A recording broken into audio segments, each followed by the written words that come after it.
Okay, so I'm not a doctor, but this doesn't seem like a good idea. However, I just want to let everybody know that I have a friend. He's suffering from opiate withdrawal. It's like, I guess, painkillers that he's been addicted to. He just had an accident, and yeah, so he's going through a rough time. He stopped getting prescribed his regular, I guess, painkiller, whatever it was. He told me, but I forgot. I don't do illegal stuff like that, especially for me when I'm not in pain. That's crazy. But this guy, I mean, he's having a real rough time. I'm not gonna say his name. That's not right. I'm not trying to out anybody or say that he's a bad person, because he's not. He's a real good friend of mine. But yeah, he's been having problems, and so he told me about something that he's been doing. I guess he learned it online, because I've done research on it too, because I want to make sure my friend's gonna be okay. He's been taking some anti-diarrheal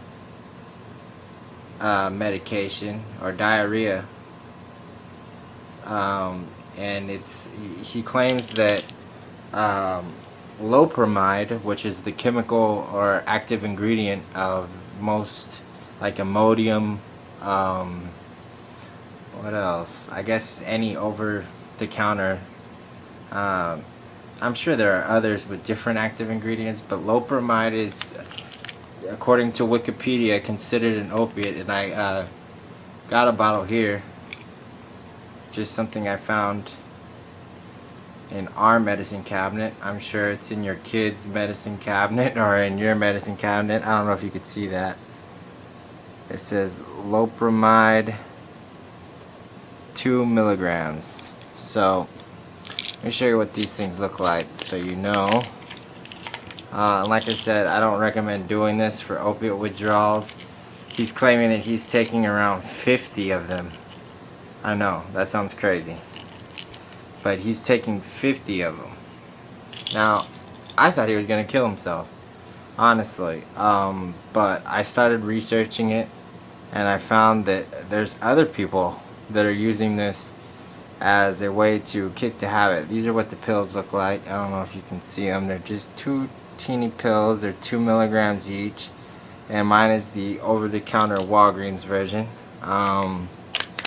Yeah, so this guy's taking 50 of them, and he's, I mean, I won't say getting high off of it, but it's making his withdrawal symptoms not as bad. And I guess because it's an opiate itself. I mean, Wikipedia calls Loperamide an opiate. Now it says that because your intestines it has to go through your intestines in a different way. It doesn't pass the blood-brain barrier into your brain, so you don't feel the effects in your brain of the opiate. However, if you take enough of it, of course you're gonna feel the effects in your brain. Now, whether or not it's safe to do, I don't know. He claimed that he had diarrhea anyways because of his withdrawals, but and I'm just, like I said, I'm not telling people to do this. I'm not telling people so that they can go try and get high off of it, but I know a lot of people are struggling, and he claims that he's tapering off this, but it seems to me it's like you're replacing one opiate with another. And if this is a true opiate and you do feel effects in your head, if you take so many of them, then I mean, obviously you're trading one flavor for another. It's like saying that you're gonna stop being an alcoholic because all you're gonna drink is beer and not vodka. Yeah, vodka's worse, but beer is still alcohol. So it doesn't really make sense to me. But like I said, he is getting some relief with this stuff. This is just 96 of them, so this would be 2 of his doses about. But he gets like 2 bottles of 500 or something at Sam's.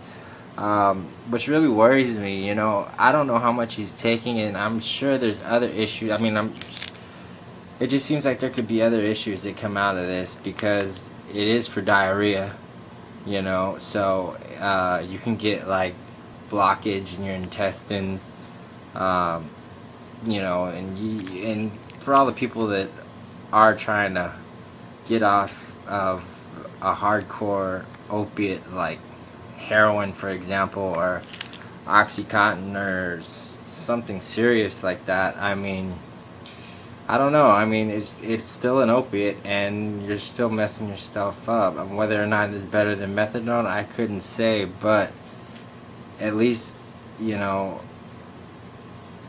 with methadone, you're using it for its intended purpose. This just seems weird to me. So, anyways, I did research on the internet, you know, and of course, YouTube and the internet are a crazy place. I found this guy who, you know, explains his whole, I don't know, his, I guess, daily regimen. And, you know, I'm not making fun of this guy, you know.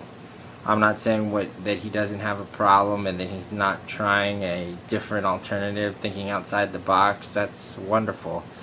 You know, whether or not it's something that I think is healthy and good for you, and a good alternative to some of the hardcore painkillers, I don't think so. But hey, you know, at the end of the day, people are going to do what they want, and I know that it's got to be hell. I mean, I've never experienced opiate withdrawal, but from the stories I've seen and just some of the videos on YouTube of other people experiencing this stuff, it looks pretty bad.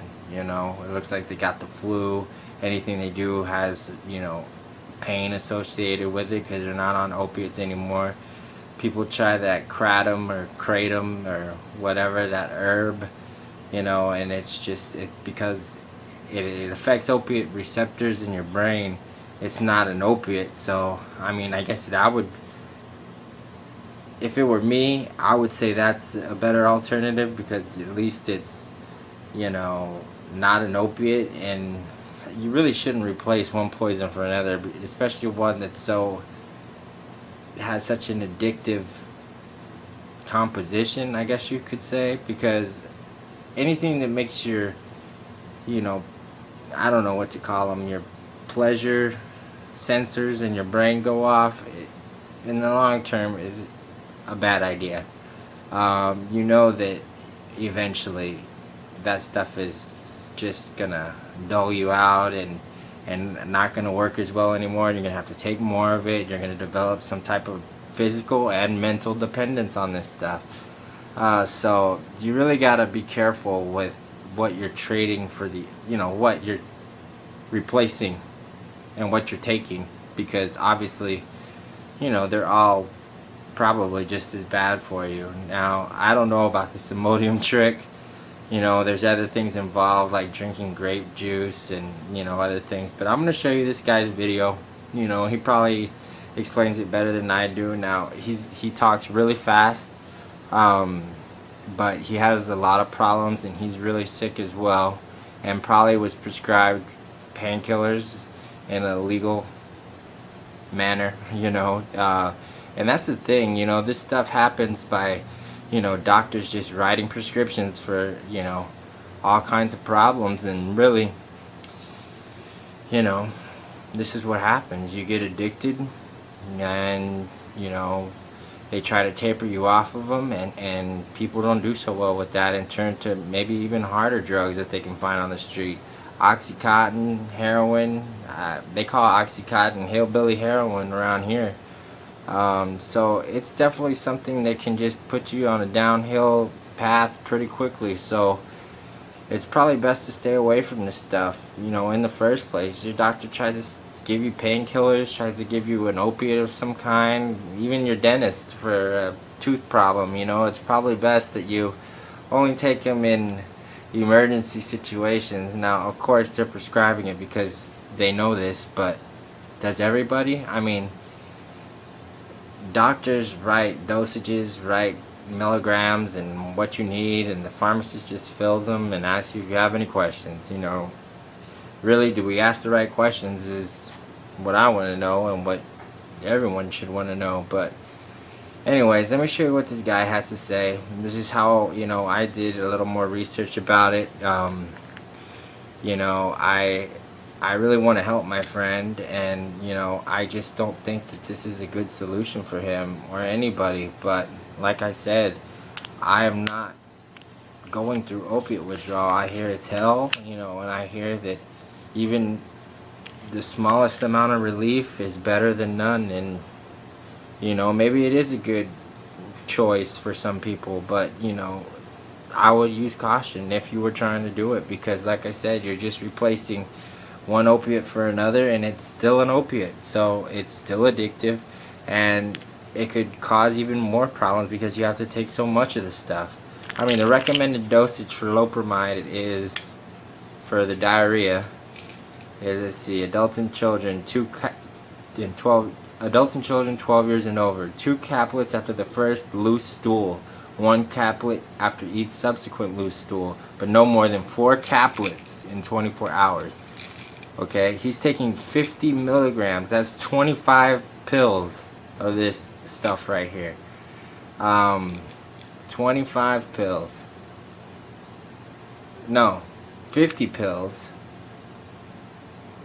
50 pills? I forgot what he said. I think he said 50 pills. 50 pills, which would be 100 milligrams of Loperamide, which is way over the recommended dosage. So, you know, check it out. You know, listen to what this guy has to say. I'm not trying to make fun of him. You know, he's the one that is actually one of the few videos on YouTube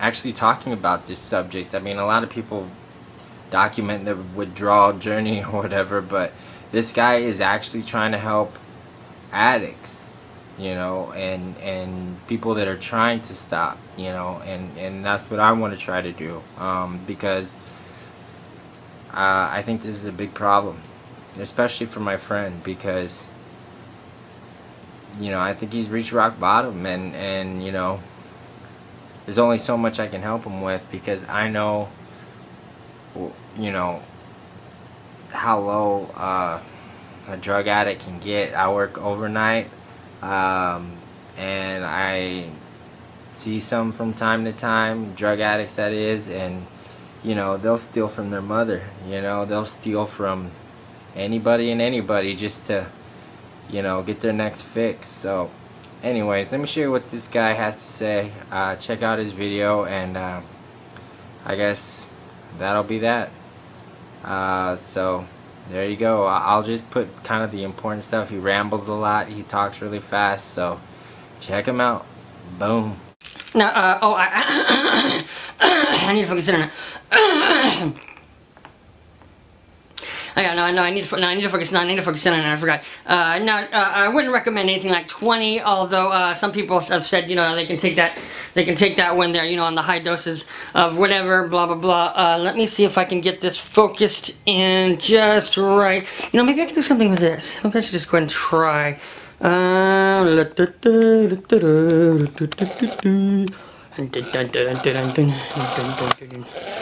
I'm singing. Oh, come on. You can do better than that.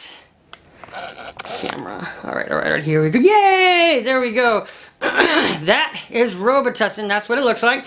You know, while we're here, why don't I get this? Hey, look, I figured out something about the camera. We've got these two. We have the Imodium you can buy at Sam's, and the Robitussin you can buy at Walmart, or, you know, lots of places. This is like $4.28 for a bottle. So you take, you know, now you take these in combinations. When I say 60 to 100, you always take 60 to 100 plus, you know, 6 to 8 of this, 6 to 10 of this. You know, I suppose it does go 10 to 10, but not really, because this is like, you don't ever take 20 of this. 15 should be the max you ever take, no matter what. Just don't do it. It's because if you're taking it in combination with this, if you're on a large dose of methadone, a huge dose of OxyContin, taking this at 200 and then this, you know, at 15 should do it. Now, obviously, I'm giving you the basics. In the middle, you could take like 120 of these and, you know, 8 or 10 of these. You need to really start out. Okay, if you're what I know I'm going to say is if you're starting out, start out the regular dosage. You know, 2 pills of these and 1 pill of these or 2 pills of these, and then when it doesn't work, because it won't, but you can just try it. Because you never know. What if you're allergic to this stuff? You don't want to take a million of these and be allergic to them. Sorry, you know I'm sick. You don't want to be allergic. You don't want to be allergic to them and take a million of that. So just take 1 and then, you know, go up to 8 or, you know, 4 and then 8 and blah, blah, blah, blah, blah. But then maybe you don't have to take as many. I mean, you don't want to take too many. You could be extra sensitive. And hey, that's great. You know, but anyway, so that's the first 2, you know, low doses 60, high doses 200, low doses 6, high doses 15, not 20. Anyways, okay. Wait, no, I'm yelling at my own self for doing anyways. Okay. And please, YouTube people, don't take this down. I'm trying to help people. This really, you have no idea how valuable this is. Because people spend hundreds of dollars at methadone clinic, and then they overdose at the methadone clinic and die. This will not kill you. Loperamide, no one has ever died from an overdose of loperamide. Ever. Alright? Robitussin, I'm not sure. I know if you mix it with alcohol, you mix anything with alcohol, you can die, okay? You know, you drink too much alcohol, you can die. So that's just ridiculous. I'm not going to even comment on people who might say, what if you take alcohol with it? You could die. Duh. Alright, you know, be quiet and go away. That's, just, you know, don't talk to me. Don't, anyways, alright. Okay, so those are the 2. Alright, so those are the 2 that actually, like, stop withdrawals. And the reason is because there are opiate withdrawals. This one's an opiate withdrawal, and this one is an opiate withdrawal because, you know, with the opiates, none of them, they kill pain, they also cause constipation, so that's how they got this one. They took a derivative of it, made a drug. Because basically when you take medicines, you're really just taking it for the side effect. And then they did this one, which was the cough medicine, because, obviously, opiates affect your respiratory system. Okay, so now that you've seen the video, just to let you guys know, that's not, you know, the friend that I had, but the problem. But like I said, it was someone that I found on the internet talking about this subject. It's not something that's I could find a lot of information on, especially on YouTube. Now, there are a lot of forums that are talking about this, but you know, and you cannot go out there and do the research yourself. But like I said, it's probably not a good choice, probably not something that you should consider unless, you know, you really want to try quitting and, you know, you've exhausted all other options. And I don't know, it's hard to justify something like this, but you know, everybody has their own situation. And like I said, I'm not trying to make fun of that guy in any way. You know, if anything, I can understand what he's trying to do, and that's to help other people that have developed a dependence on, you know, different opiates. I mean, opiates are opiates, like alcohol is alcohol. You know, they're all poisons. They're all designed to make us feel good, but in the long term, they have serious effects on your body, and you know, different people develop a dependence in more ways than one. So, you know, be wary of these things. Educate yourself, be knowledgeable, and you know, if you have a family member, friend that's going through this, you know, make sure that they, you know their options. Those methadone clinics, a lot of them are privately owned, and they're not covered on any insurance plan, and they could charge you upwards of $5,000, who knows. I mean, depending on, you know, what you need and what doses you need and all this stuff. You know, people have also died of methadone overdose, and you know, it's a drug designed also to affect your opiate receptors. It also, I guess, is an opiate. Suboxone or Suboxone is another one that, you know, is prescribed or given to people for their opiate withdrawals, and you know, cause a lot of problems because they also are addictive, and they also are habit forming, and they also, you know, can make you develop a tolerance for this stuff, and you have to take more and more and more and more, and then you end up dead, just like an opiate. So is it any different? Is it any better? I don't think so.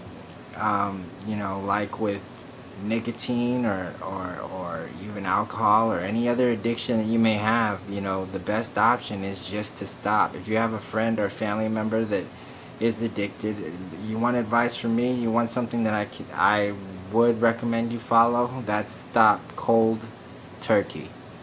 You know, lock up your friend, lock up your family member in a room, make sure there's no sharp objects, and slide sandwiches underneath the door and water. You know, there's no reason. Now, you can't slide water under the door, but give them water and slide that under the door. Do not let them leave at all. Wherever they're getting this stuff from, I'm sure they can potentially get more, and they will lie to you and probably tell you anything that you want to hear so that they can get out of the house and score some more dope. So it's best just to keep them locked up, and, you know, for a good 2 weeks, you know, and keep them clean, because really that's when they can start making the choice of whether or not they want to still be chained to these substances, because they're a prison. They gotta be. I mean, you can look at some of these other videos that are graphic and show these guys with dark circles under their eyes and are in bed and like they have the flu and have chills and are having cold sweats and all this other stuff, and it's not a pretty sight. But anyways, guys, you know, just thought I should share this information. I did some research. I'm on my days off, and, you know, I'm trying to help out my friend. He's been posting updates on Facebook, and, you know, I try to be supportive, but really there's nothing I can do for him. You know, and if you are considering doing this, I'm saying that, you know, it's probably not a good idea, but I'm not in your shoes, man. So really, just know that it's out there. You know, it's not methadone, it's not Suboxone, but it is an opiate, and it's something anybody can get. They don't even card you for this stuff if you were to try to buy it at any drugstore or, you know, club store like Sam's or Costco or anything like that. So, you know, be aware of it. Know that if you're a parent, your kids can possibly be trying to abuse this Imodium and taking in high doses and lie to you and say they have, you know, really bad diarrhea. This is something that not a lot of people know about. So yeah, just think about it. You know, keep it in the back of your mind. You know, because there's a lot of people that are addicted to these painkillers, pain pills, whatever you want to call it, and even heroin. Heroin is a cousin of morphine and other opiates. So just something to keep in mind, guys. You know, the bottom line is, I want to try to help people with both my blog and my YouTube channel. So, you know, I am willing to discuss topics like this. You can leave me a comment. You can subscribe. I'll always be researching and kind of, you know, making sure things like this are an alternative, or if they're good. And, you know, like I said, I'm not a doctor. I'm not saying you should do this, but I want just to let you guys know that I've been researching it. Okay, so I hope you guys have a good day, and if you are addicted to a painkiller and you're trying to get off of it, hold on, man. Just hold on as long as you can. Don't turn to another opiate, whether it's Suboxone, methadone, or even Imodium in high doses. All of it's just going to end up doing the same thing. You're going to be, you know, addicted to the Loperamide or Imodium, you know, and really you're trying to get away from it, not replace one version of it for another. So hold on, my friend. You can get through this. Willpower. Stay strong. Okay? you all have a good day, and make sure to visit my blog. That's myhealthmaster.blogspot.com, or subscribe and like my video. I'm gonna be doing some giveaways soon on a lighter note, so hopefully you all can get involved with that. If you subscribe and like, well, I'll leave the details in another video that talks about what I'm going to be giving away. But anyways, guys, have a good one, and stay strong. Alright, peace.